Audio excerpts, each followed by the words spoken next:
اعوذ باللہ من الشیطان الرجیم بسم اللہ الرحمن الرحیم۔ اللہ تبارک و تعالیٰ کے نام سے شروع جو بڑا مہربان اور نہایت رحم کرنے والا ہے۔ پیارے دوستو، قربانی حضرت ابراہیم علیہ السلام اور حضرت اسماعیل علیہ السلام کی وہ سنت ہے جس کو اللہ تبارک و تعالیٰ نے قیامت تک کے لیے فرض قرار دے دیا،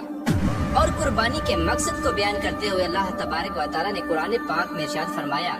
اور اللہ تبارک و تعالیٰ کو نہ تو تمہاری قربانی کا گوشت پہنچتا ہے اور نہ ہی تمہاری قربانی کا خون پہنچتا ہے، بلکہ تمہارا تقویٰ ہے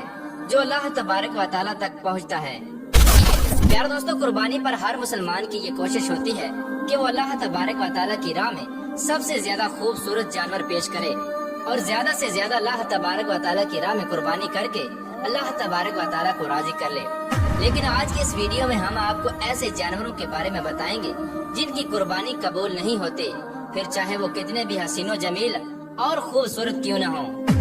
اور ایسے بد نصیب لوگوں کے بارے میں بھی آپ کو بتائیں گے کہ اللہ تبارک و تعالیٰ کو جن کی قربانی کی کوئی ضرورت نہیں، پھر چاہے وہ کروڑوں روپے کی قربانی ہی کیوں نہ کریں۔ پیارے دوستو، حضور پاک صلی اللہ تعالی علیہ وآلہ وسلم نے ارشاد فرمایا کہ 10ویں ذوالحجہ میں ابن آدم کا کوئی عمل اللہ تبارک و تعالیٰ کے نزدیک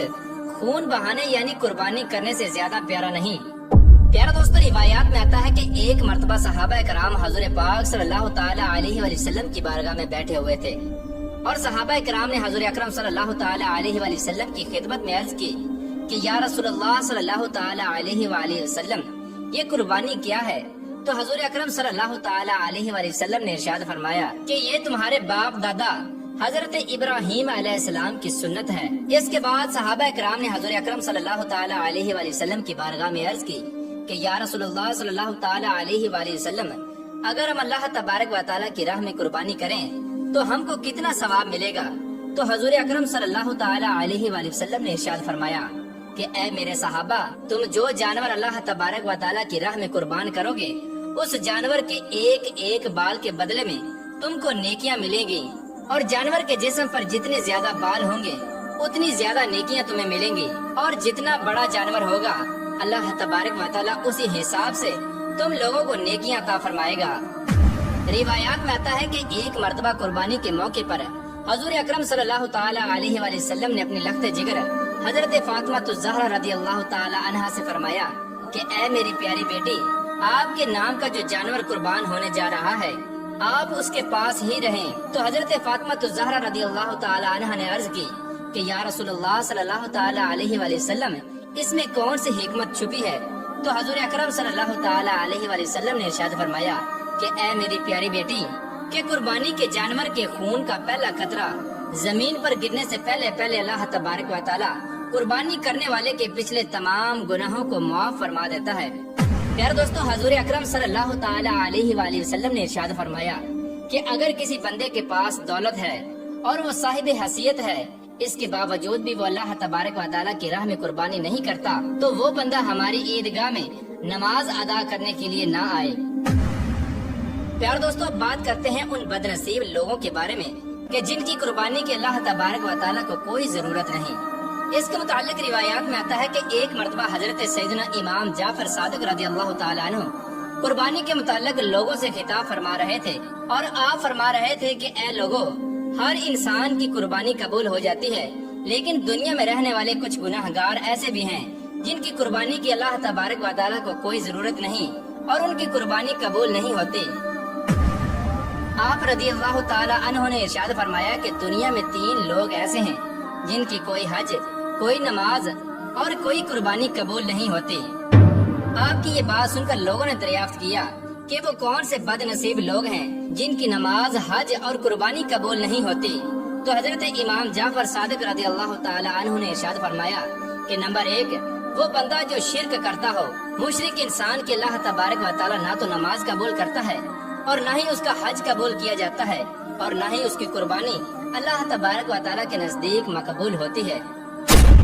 اور نمبر 2، وہ شخص جس کی کمائی حرام کی ہو، جو حرام طریقے سے مال کو اکٹھا کرتا ہو، ایسے شخص کی بھی قربانی اللہ تبارک و تعالیٰ کے نزدیک مقبول نہیں ہوتی، پھر چاہے وہ کروڑوں روپے کے جانور اللہ تبارک و تعالیٰ کی راہ میں قربان کر دے، کیونکہ حرام کی کمائی پر ہر وقت شیطان تھوکتا رہتا ہے لہٰذا اسی وجہ سے اللہ تبارک و تعالیٰ ایسے شخص کی قربانی کو قبول نہیں فرماتا۔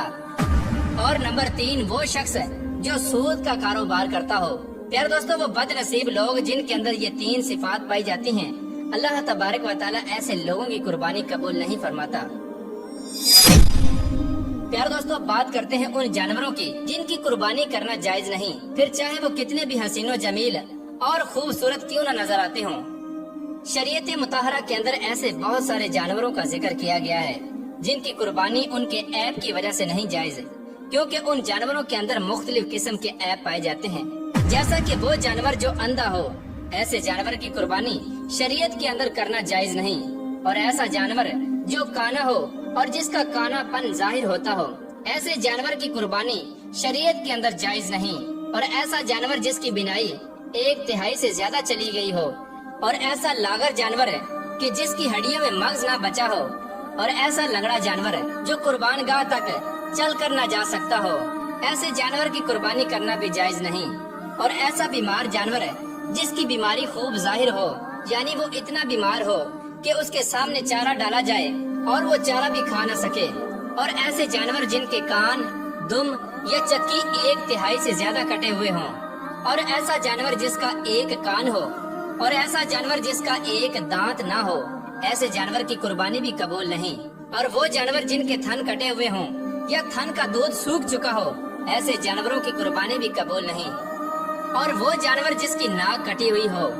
یا کسی جانور کا علاج کے ذریعے دودھ خشک کر دیا گیا ہو، ایسے جانور کی قربانی کرنا جائز نہیں، اور وہ جانور جو خنثی ہو، یعنی جس کے اندر نر اور مادہ دونوں کی علامتیں موجود ہوں، ایسے جانور کی قربانی کرنا جائز نہیں، اور وہ جانور جو غلیظ کھاتا ہو، یعنی جس کا کھانا پینا صاف نہ ہو بلکہ وہ غلاظت کو کھاتا ہو، ایسے جانور کی قربانی کرنا جائز نہیں، اور وہ جانور جس کا 1 پاؤں کٹا ہوا ہو، اور ایسا پاگل جانور جو اس حد تک پاگل ہو کہ وہ چرتا بھی نہ ہو، اور وہ جانور جن کے سینگ جڑ سے ٹوٹ چکے ہوں، ایسے عیب دار جانوروں کی قربانی اللہ تبارک و تعالیٰ کے نزدیک جائز نہیں۔ اللہ تبارک و تعالیٰ سے دعا ہے کہ اللہ تبارک و تعالیٰ ہمیں اپنی راہ میں اپنی سب سے پیاری چیز کو قربان کرنے کی توفیق عطا فرمائے، اور اپنے پیارے حبیب حضرت محمد مصطفیٰ صلی اللہ تعالیٰ علیہ وآلہ وسلم کے بتائے ہوئے راستے پر چلنے کی توفیق عطا فرمائے۔